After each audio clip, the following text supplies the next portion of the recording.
I've built a platform of over 40,000 followers across multiple social media channels and helped hundreds of men reclaim their personal power through my writing. But I started from a position of complete lack of authority, letting emotions get the best of me, defending myself against every criticism, and also sabotaging my own influence before it could even take root. Then I learned the most vital psychological law that basically changed everything for me.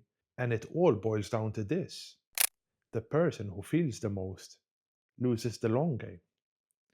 You think influence is being more charismatic, more persuasive, maybe a bit louder.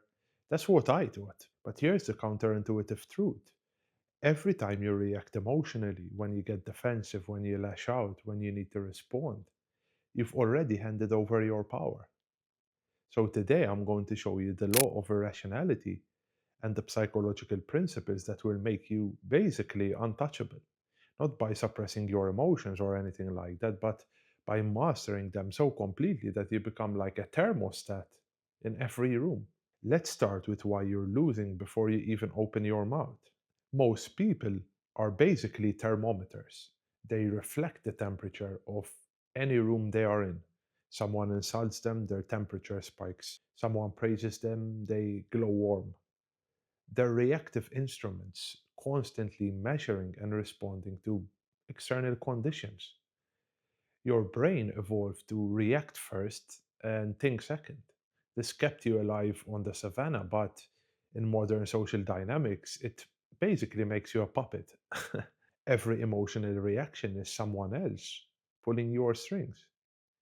You need to become like a thermostat because the thermostat sets the temperature. It doesn't react to heat, it creates it, it controls it, and also maintains it regardless of external conditions. Do you notice how I'm talking to you right now? It's calm, it's measured, and even when I'm telling you that you've been playing the game wrong your entire life, there's no spike, no need to convince you. But here's what nobody tells you: you are not a rational person. You think you are. You think you are making logical decisions based on facts. But the law of irrationality says this: emotional reactions are the single greatest barrier to rational thought and strategic control.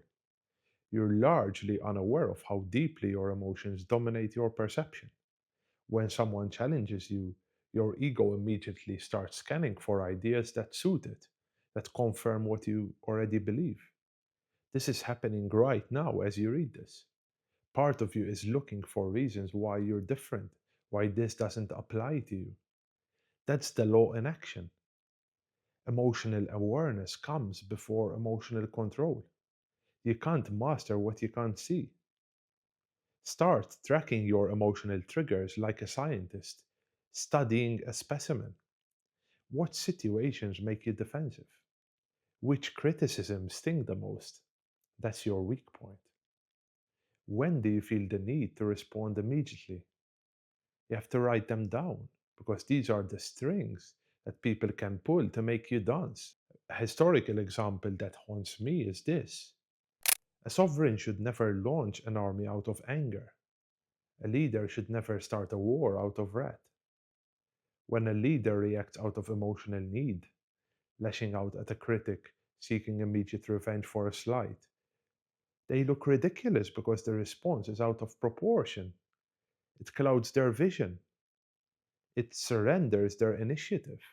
And the moment followers see a leader lose their presence of mind and basically succumb to their lower nature, their aura of power and authority evaporates instantly.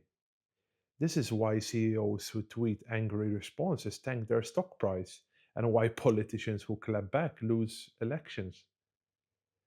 The person who feels the most loses. Here's a brutal truth: you see people through a child's eyes. I call this the naive perspective, and it's destroying your ability to read social situations. As a child, you were completely dependent on your parents. You projected your needs onto them and assumed they saw the world like you did. Most people never outgrow this frame of mind. They assume others share their values, their honesty, and their intentions. But this is catastrophically wrong. You have to start from this assumption. People are independent actors pursuing their own self interest, and many of them are skilled manipulators. It's not because they're evil, but because survival actually requires it. You have to watch people like you're studying a different species almost. Don't project your motives onto them. Ask yourself, what do they actually want? What are they afraid of? What would they do in this position? You know how you can tell someone is stuck in naive perspective? They're constantly surprised by betrayal. I can't believe they did that. Yes, yes, you can. You just weren't watching closely enough.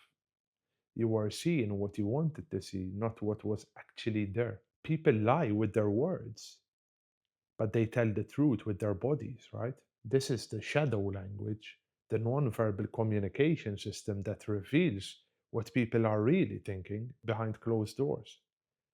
Everyone wears a mask, right? A public persona they've carefully constructed. But underneath is the shadow, as Jung would call it, the dark desires, the insecurities, and the fears they work hard to hide. The shadow leaks through the tone of voice, the eye contact, the body language, and the micro expressions. You have to train yourself to pay 70% attention to how someone says something and only 30% to what they actually say. You have to watch for eye contact that breaks when they make a claim, tone shifts when certain topics arise, physical distance increasing when they feel threatened, hand movements that contradict their words. Right now, if you're reading this and feeling defensive, your body is probably tense. Maybe your jaw is tight. Maybe you're already formulating a counter argument in your head. That's your shadow speaking. The part of you that doesn't want to admit you've been emotionally reactive your whole life. See, the shadow always tells the truth. Everyone you meet is basically a narcissist. Not in the clinical sense, but in the universal sense. All humans are preoccupied with their own image, their own taste, and their own validation. This is the law of narcissism, and once you understand it, influence becomes effortless. It becomes so easy. Deep down, everyone believes they're special. They're the hero of their own story. They think about themselves 90% of the time. This isn't a character flaw or anything like that. It's human nature. It's basically hardwired for survival. Most people fight this. They try to assert their own importance, prove their own value, make others care about them. This is why they fail, though. The fix is what would Robert Greene call entering their spirit, reflecting their values back to them, making them feel seen, understood, validated. This doesn't mean you have to be a fake flatterer or anything like that. It means genuinely studying what they care about and speaking to those concerns directly. When you validate someone's self image, their defensiveness just drops, their guard lowers, and suddenly you have tremendous amount of influence. Notice I'm not trying to impress you right now. I'm not listing my credentials or proving I'm smart. I'm focused entirely on your problems, your struggles, your transformation. That's the law of narcissism in action. I'm entering your spirit, and because of that, you might still be listening. And by the way, if you're realizing that emotional mastery is the missing piece in your life, I work with men one on one to build this exact skill set. People are naturally stubborn and resistant to outside influence. The harder you push, the harder they push back. This is their defensiveness. Everyone has an invisible wall around their ego. When you argue directly, when you lecture, when you try to convince them, you're not breaking through that wall. Absolutely not. You're just reinforcing it. You have to confirm their self opinion first. That's the trick. Start by agreeing with some part of their worldview. Lower their defenses by making them feel understood. Then introduce your perspective as a natural extension of what they already believe. I didn't start this video by saying you're doing everything wrong. I started by saying I used to be just like you. See the difference? One triggers defense, but the other invites openness, connection, a certain vulnerability. A person's character is defined by patterns they can't even control. These are compulsive loops, recurring behaviors rooted in childhood that people repeat unconsciously. If someone always sabotages success right before they achieve it, that's a pattern. If they always pick fights with authority figures, that's a pattern. If they always play the victim, that's also a pattern. And these loops have roots in early experiences, and most people are completely blind to them. You have to identify the pattern, and you can predict the future. You know exactly what someone will do in any given situation because they've done it 100 times before. Identify your own compulsive loops. What self sabotage do you repeat? That's your psychological weakness, literally. My compulsive loop used to be defensive. Every criticism felt like a personal attack. I had to defend, explain, justify, and all sorts of things. But once I saw the pattern, I could disrupt it. Now, when I feel that urge rising within me, I can pause and reflect, breathe, choose a different response. That's freedom. As an extension to what we're discussing, here's something that will save you years of pain, not only in relationships or friendships or anything like that, but in everything. Too much presence destroys your value. Humans are wired to value scarcity. When you're always available, always responsive, always present, you become a habit. And as we've discussed also in previous videos, familiarity creates contempt. So your value degrades because there's no mystery, no space for imagination. The strategic absence is the fix. Don't be always available. Don't respond immediately to every text. Create space where people have to wonder about you, think about you, idealize you to their own imagination. This is about understanding that value requires tension, and tension requires distance. Think about the people you respect the most, who have authority, who have influence, who have mastered these patterns that we're describing. Are they constantly in your face? Or do they appear strategically, deliver value, and disappear? Absence makes the heart grow fonder, yes, but it also makes the mind more curious. Most people are reactive animals. They let their environment dictate their state. Provocation leads to anger, praise leads to ego inflation, criticism leads to defense. Reactivity is literally the opposite of power.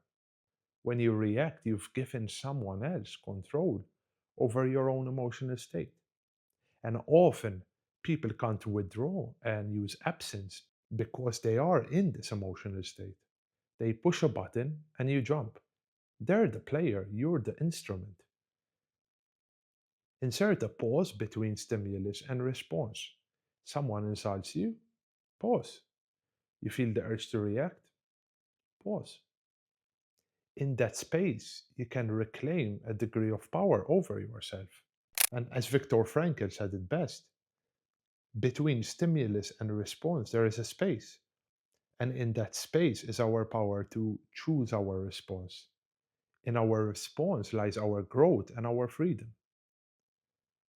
You have to practice the 3-second rule before you respond to anything emotionally charged. Count to three, just 3 seconds. It's enough to shift from reactive to responsive. Because when you react emotionally, you let your opponent stir the waters and lead you into a trap. Skilled manipulators know how to provoke you because they know where your buttons are, what your thumb screw is, right? Your weakness. They say something inflammatory not because they believe it, but because they want to watch you lose your edge, your composure. Once you react, they've basically won because now you're playing their game on their terms. They call it rage bait, right, nowadays. Still, water runs deep. When someone tries to provoke you, become perfectly calm. This unnerves people. They expect reaction, but when you give them nothing, they don't know what to do next. The power dynamic, in many ways. I've had people try to bait me online many times. Maybe insults, accusations, provocations designed to make me lose my cool or respond. But I refuse. I don't. Not because I don't see them, but because I recognize the game, the underlying dynamic. They're trying to steer the waters, right? But if you stay still, you are able to win the long game. Let's bring this full circle, okay? I told you at the beginning that I used to struggle with all these things I've just outlined. I would defend myself against every slight, argue with criticisms, and constantly wonder why nobody really respected me the way I wanted to be respected. But the moment I learned these laws, the moment I realized that the person who feels the most loses, it all changed for me. I stopped trying to prove my value and started creating it with my presence and my authority. And that's when I had the facility to grow an audience and have a degree of influence. That's when I started helping hundreds of men transform their relationships and their influence. Not because I got more charismatic or more persuasive, but just because I mastered my emotional self first. So here's the truth: you cannot influence others if you cannot influence yourself. So emotional mastery is the foundation and the greatest superpower. Everything else, charisma, persuasion, leadership, is built on top of this. You have to fix your constitution first. Without that foundation, it all crumbles. So start today, track your triggers, identify those compulsive loops, and listen. If you've took any value from this video, if you want personalized help with this, you can click the first link in my bio and book a strategy call with me directly. Thank you for watching, and I'll catch you in the next one.